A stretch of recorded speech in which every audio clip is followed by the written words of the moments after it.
प्रिय दर्शकों, एक समय की बात है। देवी पार्वती कैलाश में भगवान शिव के पास आती है और उनसे पूछने लगती है, हे प्रभु, आप ही आदि और अंत है। आपके के कारण काल प्राणी को ग्रहण करता है, किंतु आज मैं आपके पास यह जानने के उद्देश्य से आई हूँ कि शिवलिंग को जल चढ़ाने के नियम क्या है। कौन सी स्त्री शिवलिंग को जल चढ़ा सकती है और कौन सी स्त्री शिवलिंग को जल नहीं चढ़ा सकती, इस विषय में मुझे ज्ञान दीजिए। तथा कौन सी स्त्री को सावन सोमवार व्रत का पालन नहीं करना चाहिए, कृपा करें और मेरे मन की आशंकाओं को दूर करें। मित्रों, तब मुस्कुराते हुए भगवान शिव कहते हैं, हे देवी पार्वती, आज आपने उत्तम प्रश्न किया है। शिवलिंग को जल देने के महत्वपूर्ण कुछ नियम होते हैं। उन नियमों का पालन करते हुए ही शिवलिंग को जल देना चाहिए। यदि कोई व्यक्ति इन नियमों का पालन नहीं करता है तो उसे महापाप लगता है। हे देवी, मैं उस स्थान से रुष्ट होकर चला जाता हूँ जहां पर इन नियमों का पालन न किया जाए। हे प्रिय, आज मैं उन 3 स्त्रियों के विषय में बताने वाला हूँ जिन्हें शिवलिंग को जल नहीं चढ़ाना चाहिए। इन स्त्रियों को शिवलिंग को जल देने का कोई शुभ फल प्राप्त नहीं होता है। उल्टा इनके द्वारा शिवलिंग को जल चढ़ाने पर उन्हें महापाप ही लगता है। शिवलिंग ही मेरा साक्षात स्वरूप है, जिसकी नित्य पूजा करने वालों की मैं सदैव रक्षा करता हूँ। आपने देखा कि किस प्रकार मात्र 12 वर्ष की आयु वाले मार्कंडेय को अमृतत्व का वरदान प्राप्त हुआ था। हे पार्वती, शिवलिंग को जल चढ़ाने के नियम बताने से पूर्व मैं आपको मेरे परम भक्त सुमति की एक प्राचीन कथा सुनाता हूँ, जिसे आप ध्यान से सुनिए। जो भी स्त्री इस प्राचीन कथा का श्रवण करती है, उसे शिवलिंग को 100 वर्षों तक जल अर्पण करने का पुण्य प्राप्त होता है। इस कथा को जो भी पूरा ध्यान से सुनता है और इसका प्रचार करता है, उसके दुखों का नाश होता है और उसकी दरिद्रता दूर होती है और सदा के लिए वह इस संसार की मोह माया से विरक्त हो जाता है। तब माता पार्वती कहती है, हे स्वामी, आपके मुख से इस कथा का श्रवण करना बड़े सौभाग्य की बात है। कृपया आप मुझसे वह कथा कहिए, मैं इसे ध्यान से पूरा अवश्य सुनूंगी। तब भगवान शिव देवी पार्वती को वह कथा सुनाने लगते हैं। मित्रों, इस कथा को आप ध्यान से पूरा अवश्य सुनिए, क्योंकि आधा अधूरा ज्ञान घातक हो सकता है। तो चलिए आपको सुनाते हैं वह कथा। साथ ही कमेंट में हर हर महादेव अवश्य लिखें। मित्रों, भगवान शिव कहते हैं, हे देवी पार्वती, पूर्व काल की बात है। अक्षयपुरी नगरी में सुखदेव नाम का एक ब्राह्मण निवास करता था। सुखदेव बहुत ही बुद्धिमान, रूपवान, गुणवान और सभी शास्त्रों में पारंगत था। उसने वेदों का भी अध्ययन किया था। उसी के नगर के पास अन्य एक नगर था। उस नगर में सुधर्मा नाम का एक विद्वान ब्राह्मण था। उसकी एक पुत्री थी जिसका नाम सुमति था। वह भगवान शिव की बड़ी सेवा भाव से भक्ति करती थी। नित्य शिवलिंग जल देना और उचित नियमों के पूजा आराधना करने के बाद ही उसके दिनचर्या की शुरुआत होती थी। सुमति में मनचाहे वर को प्राप्त करने हेतु 16 सावन सोमवार के व्रत भी किए थे। उसके पिता सुधर्मा ने बड़े ही लाड़ प्यार से अपनी पुत्री का लालन पालन किया था। उसकी पुत्री अत्यंत रूपवाप और गुणवान थी। जब सुमति विवाह के योग्य हुई तो सुधर्मा को अपनी पुत्री के विवाह की चिंता सताने लगी। इसीलिए उसने अपनी पत्नी से कहा, हे प्रिय, हमारी पुत्री अब जवान हो चुकी है, इसीलिए अब इसका विवाह हमें कर देना चाहिए। तब उसकी पत्नी कहती है, हे स्वामी, मेरी दृष्टि में एक विद्वान ब्राह्मण है जो मेरे भाई के नगरी अक्षयपुरी में रहते हैं, जिनका नाम सुखदेव है। मैं तो कहती हूँ हमारी पुत्री का विवाह उन्हीं श्रेष्ठ ब्राह्मण के साथ करा दिया जाए। उनके साथ विवाह करके हमारी पुत्री सुखी जीवन व्यतीत करेगी। तब सुधर्मा कहता है, हे प्रिय, तुम ठीक कहती हो। मैंने भी सुखदेव जी के विषय में बहुत सुना है। हम हमारी पुत्री का विवाह उन्हीं के साथ करेंगे। मैं कल ही उनके पास अपनी पुत्री के विवाह का प्रस्ताव लेकर जाता हूँ। फिर सुधर्मा अपनी पुत्री के विवाह का प्रस्ताव लेकर सुखदेव के घर पर जाता है। तभी सुखदेव घर में अपने माता पिता की सेवा कर रहा होता है। जब सुधर्मा सुखदेव को अपने माता पिता की सेवा करते देखता है तो उसे बड़ा आनंद होता है और प्रसन्नता पूर्वक उसे निहारते हुए सोचता है, अरे वाह, यह ब्राह्मण पुत्र तो कितना महान है। ये तो बड़ी प्रसन्नता से अपने माता पिता की सेवा कर रहा है। जब सुधर्मा को सुखदेव द्वार पर खड़ा देखता है तो उनका स्वागत करता है और कहता है, हे विप्रवर, पधारिए, आपका स्वागत है। कहिए मैं आपकी किस प्रकार से सहायता कर सकता हूँ। सुखदेव का अतिथि सत्कार देखकर सुधर्मा बहुत प्रसन्न हो जाता है। वह देखता है कि सुखदेव का घर अत्यंत पवित्र और शुद्ध होता है। उसके घर में पूरे विधि विधान के साथ शिवलिंग को स्थापित किया हुआ है और वह उसकी नित्य पूजा करता है। इसी कारण से सुधर्मा को विश्वास हो जाता है कि सुखदेव ही उसकी पुत्री के लिए सर्वोत्तम वर है। तभी सुधर्मा सुखदेव से कहता है, हे विप्रवर, आज मैं आपके पास मेरी पुत्री के साथ आपके विवाह का प्रस्ताव लेकर आया हूँ। मेरी पुत्री के लिए आपके समान श्रेष्ठ वर कहीं और नहीं मिल सकता। तब सुखदेव के माता पिता भी यह बात सुनकर प्रसन्न हो जाते हैं और सुखदेव को विवाह के लिए मना लेते हैं। फिर सुखदेव भी विवाह के लिए तैयार हो जाता है। मित्रों, समय के अनुसार विवाह का मुहूर्त तय किया जाता है और एक पवित्र स्थान पर सुखदेव और सुमति का विवाह संपन्न किया जाता है। सुमति के सुंदर और मनमोहक रूप को देखकर सुखदेव भी बहुत प्रसन्न होता है। सुमति अत्यंत सुंदर, गुणवान और चरित्रवान स्त्री थी। विवाह के बाद जब सुमति सुखदेव के घर पर जाती है तो वह भी अपने पति और सास ससुर की बड़ी सेवा करती है। अपनी मधुर वाणी और कार्यों से वह सभी के मन को जीत लेती है। सुमति के ससुराल वाले भी उसके कार्य से बहुत संतुष्ट और सदा ही प्रसन्न रहते हैं। सुमति नित्य अपने पति से पहले जागकर घर का आंगन साफ करती थी, फिर घर के अंदर साफ सफाई करके स्नान किया करती थी। स्नान करके वह पूजा घर में जाकर पूजा किया करती थी और नित्य रूप से शिवलिंग को जल देती थी तथा बेल्वपत्र अर्पण करती थी। दिन भर वह अपने अन्य कामों कर सभी परिवारजनों को प्रसन्न करती थी। फिर रात को वह पति के चरण दबाकर उसके सो जाने के बाद ही सो जाया करती थी। सुमति के अंदर एक पतिव्रता नारी के सभी लक्षण थे और वह अपने पति को ही परमेश्वर मानकर उनकी सेवा करती थी। सुमति ने कभी अपने पति के अलावा अन्य पुरुष के विषय में विचार नहीं किया। वह सत्य धर्म का पालन करने वाली और धर्म कार्य करने वाली पवित्र स्त्री थी। उसने कभी कोई अशुभ कार्य नहीं किया। सुमति के ऐसे सात्विक और सरल स्वभाव को देखकर मां लक्ष्मी भी उस पर मेहरबान थी। मां लक्ष्मी स्वयं चलकर उसके घर में आकर निवास करने लगी, जिससे सुमति के जीवन में सुख समृद्धि और भी अधिक बढ़ गई।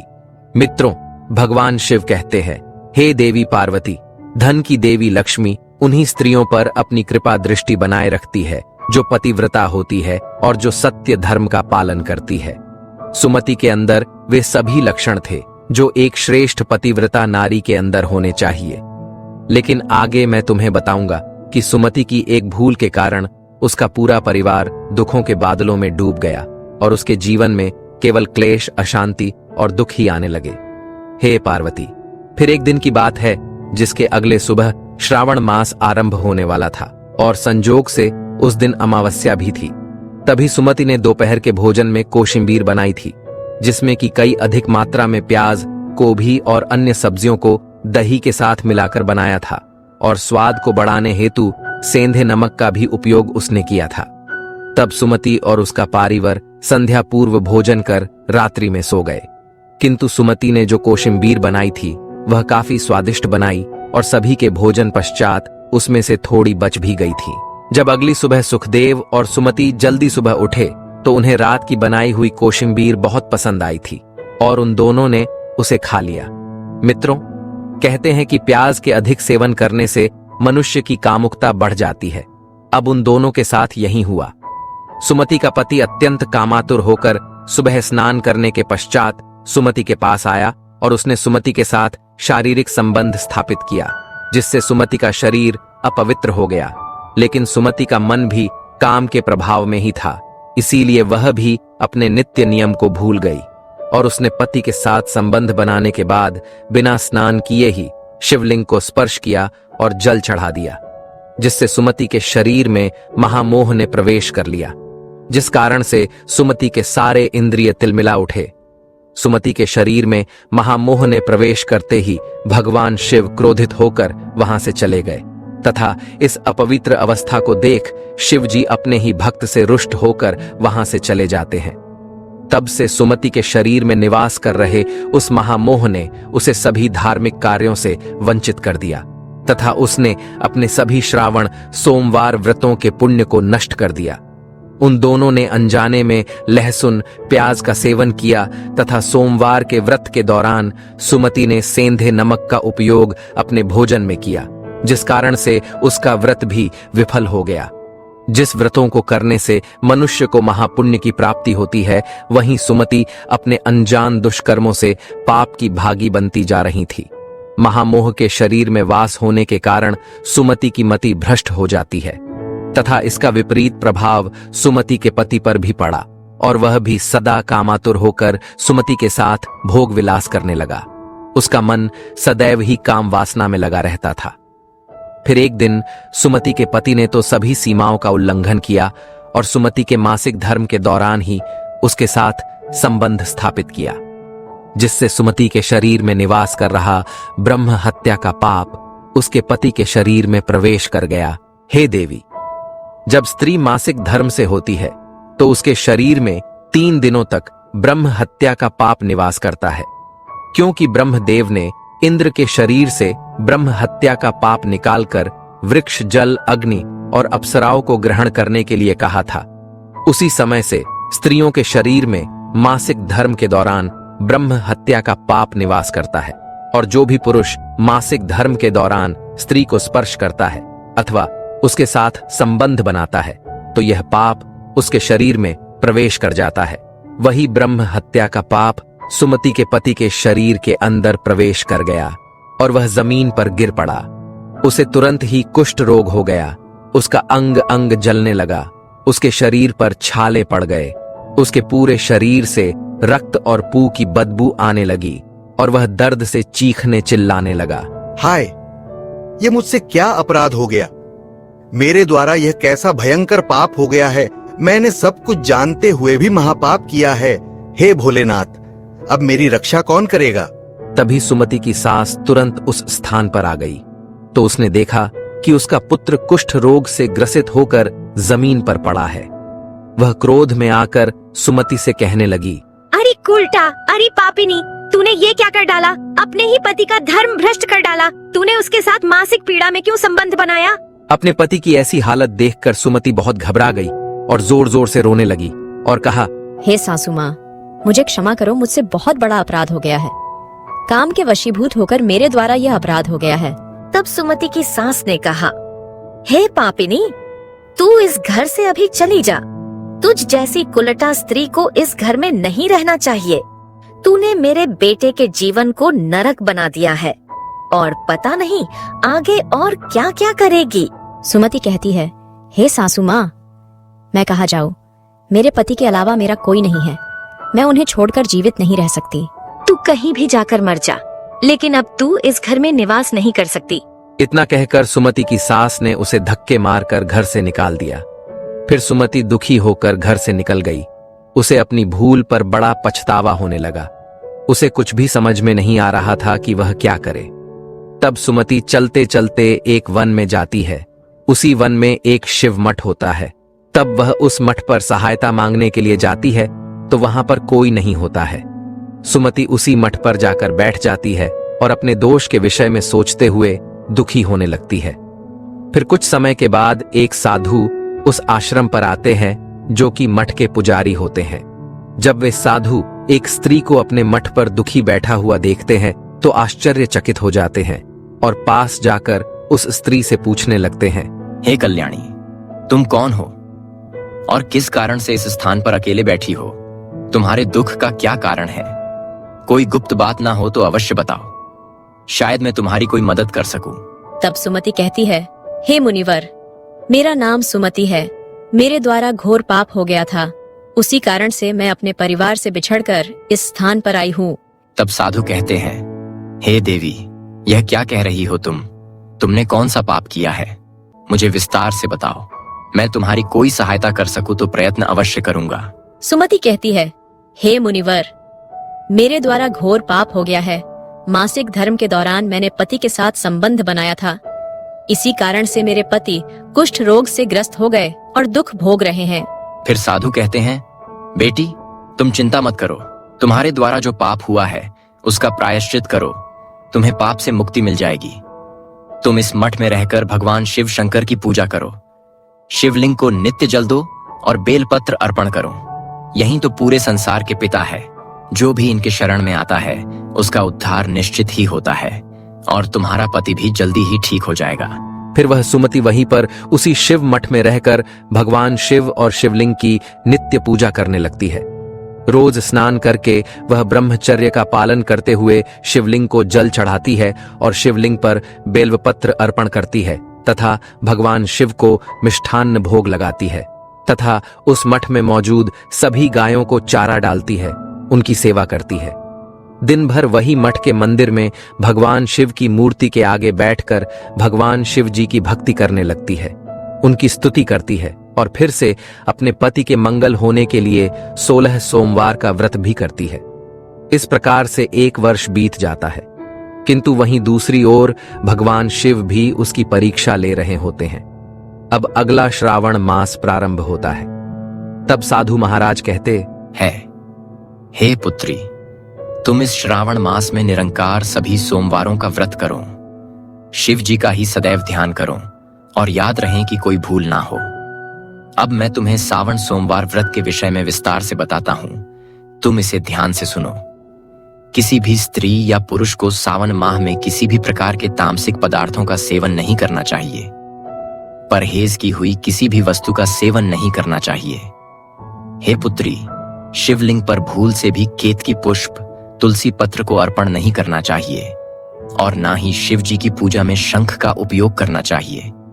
शिवलिंग पर कभी भी हल्दी, कुमकुम और सिंदूर अर्पण नहीं करना चाहिए। अब तुम सच्चे मन से भोलेनाथ की पूजा आराधना करो, वे अवश्य तुम्हारी सभी इच्छाओं को पूर्ण करेंगे। अब सुमति इसी प्रकार से सोमवार के व्रतों का पालन करती है, किंतु उसे कोई भी साक्षात्कार या अनुभव नहीं आ रहा था, जिससे हताश होकर वह एक दिन मन में आत्महत्या करने का विचार करती है, क्योंकि उसके जीवन में किसी भी प्रकार का सुधार उसे नजर नहीं आ रहा था। तब वह शिव मठ के पास वाली नदी के किनारे जाती है और भगवान शिव का स्मरण करते हुए जल समाधि ले लेती है, किंतु उसी समय एक चमत्कार हो जाता है। जिस प्रकार से सुमति जल में प्रवेश करती है, ठीक उसी प्रकार से वह वापस जल से बाहर आती है।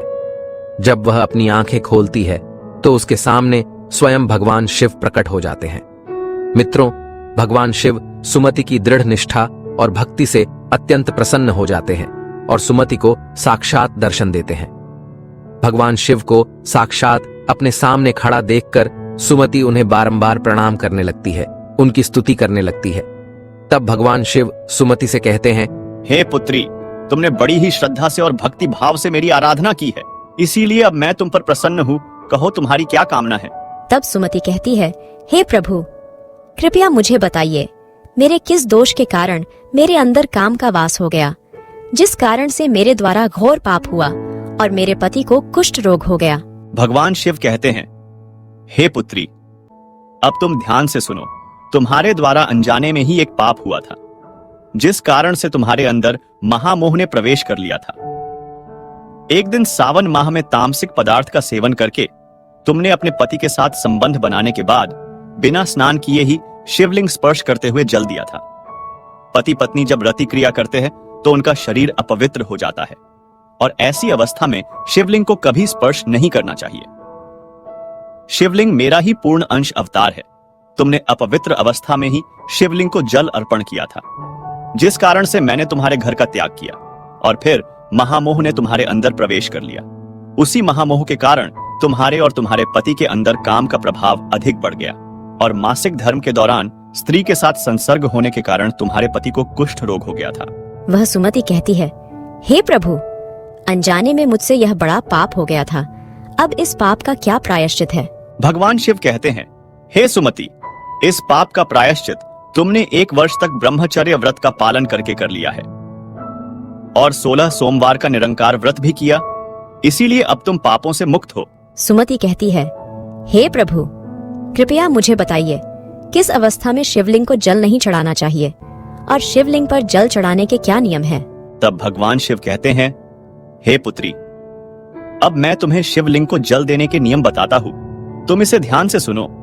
हे पुत्री, शिवलिंग अत्यंत पवित्र होता है, यह मुझे सबसे अधिक प्रिय है, इसीलिए इसकी सात्विकता पवित्रता बनी रहनी चाहिए। शिवलिंग को कभी अपवित्र अवस्था में स्पर्श नहीं करना चाहिए। जो स्त्री मासिक धर्म से हो उसे कभी स्पर्श नहीं करना चाहिए। मासिक धर्म के दौरान स्त्री के शरीर में ब्रह्म हत्या का पाप होता है। ऐसे में स्त्री को शिवलिंग को जल नहीं चढ़ाना चाहिए।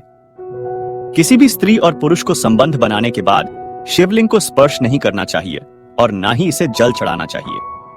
संबंध बनाने पर स्त्री और पुरुष का शरीर अपवित्र हो जाता है। ऐसी अवस्था में शिवलिंग को स्पर्श करने पर दोष लगता है। यह महापाप होता है। हे पुत्री, जो स्त्री अपने पति का त्याग करके चली गई हो, जो विवाह के पश्चात अपने पति को छोड़कर अन्य पुरुष के साथ निवास कर रही हो, ऐसी स्त्री को भी शिवलिंग को जल नहीं चढ़ाना चाहिए। शिवलिंग की पूजा करने का अधिकार केवल पतिव्रता या कुंवारी स्त्रियों को ही है। जो स्त्री असती, वैश्यावृत्ति की या अनेक पुरुषों के साथ संबंध बनाती है, उसे शिवलिंग को जल नहीं चढ़ाना चाहिए। हे सुमति, अब मैंने तुम्हें शिवलिंग को जल देने के संबंध में महत्वपूर्ण नियम बताए हैं। तुम इसे ध्यान में रखो। तब सुमति कहती है, हे प्रभु, मेरे पति कुष्ठ रोग से पीड़ित है, कृपा करके मेरे पति को रोग से मुक्त कीजिए।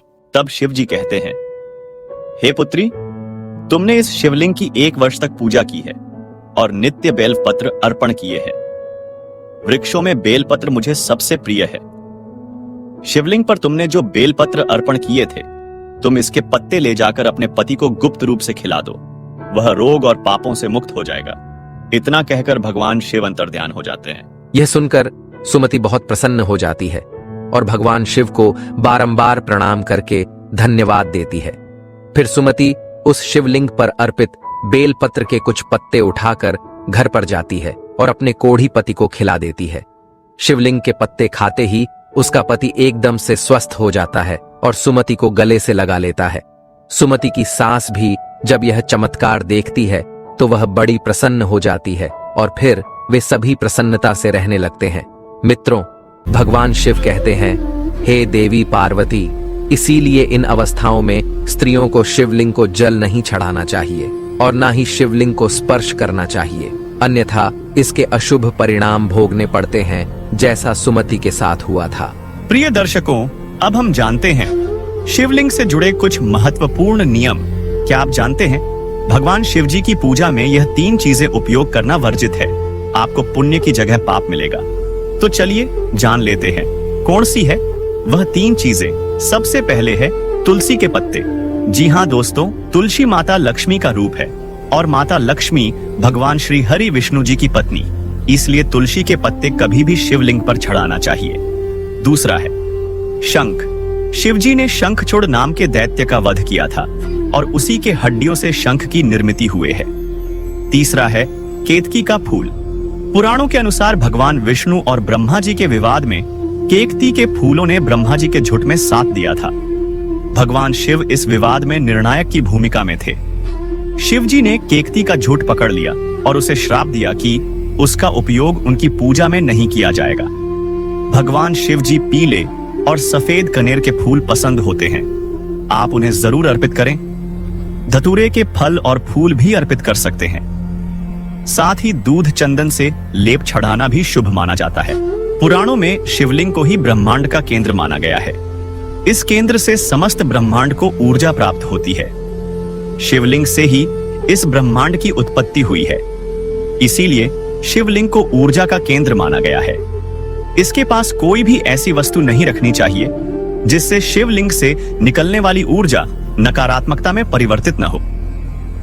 वास्तुशास्त्र के अनुसार यदि ऐसी वस्तुएं शिवलिंग के पास रखी जाती है तो घर का वातावरण भी नकारात्मक हो जाता है। जैसे कि एक साथ 2 शिवलिंग, तुलसी का पौधा, कांसे के बर्तन। नंदी को भी पास नहीं रखना चाहिए। नंदी को थोड़ा दूर ही रखना चाहिए। पूजा स्थल पर या उसके आसपास अशुद्ध, अपवित्र और अशुभ समझी जाने वाली वस्तुएं भूलकर भी नहीं रखनी चाहिए, जैसे चमड़े की वस्तुएं, मृत व्यक्ति का अस्थि या कलश, हड्डियां, मांसाहार इत्यादि। मंदिर और उसके आसपास शुद्धता और सात्विकता रहनी चाहिए। जो मनुष्य शिव जी को जल देते समय 1,00,000 बार मृत्युंजय मंत्र का जाप करता है, उसके शरीर के सभी रोग नष्ट हो जाते हैं और उसका शरीर शुद्ध हो जाता है। जो 2,00,000 बार मृत्युंजय मंत्र का जाप करता है, उसे अपनी पूर्व जन्म की बातों का स्मरण होने लगता है। और जो मनुष्य 3 लाख बार मृत्युंजय मंत्र का जाप करता है, उसे काम्य वस्तुओं की प्राप्ति होती है, अर्थात वह जिन वस्तुओं की कामना करता है वह उसे प्राप्त हो जाती है। तो प्रिय दर्शकों, आपको यह कथा कैसी लगी कमेंट करके अवश्य बताएं। जानकारी अच्छी लगी तो वीडियो को लाइक जरूर करें और कमेंट में हर हर महादेव अवश्य लिखें। साथ ही चैनल को सब्सक्राइब करें। ऐसी ही रोचक धार्मिक कथाओं के लिए हमारे साथ बने रहिए।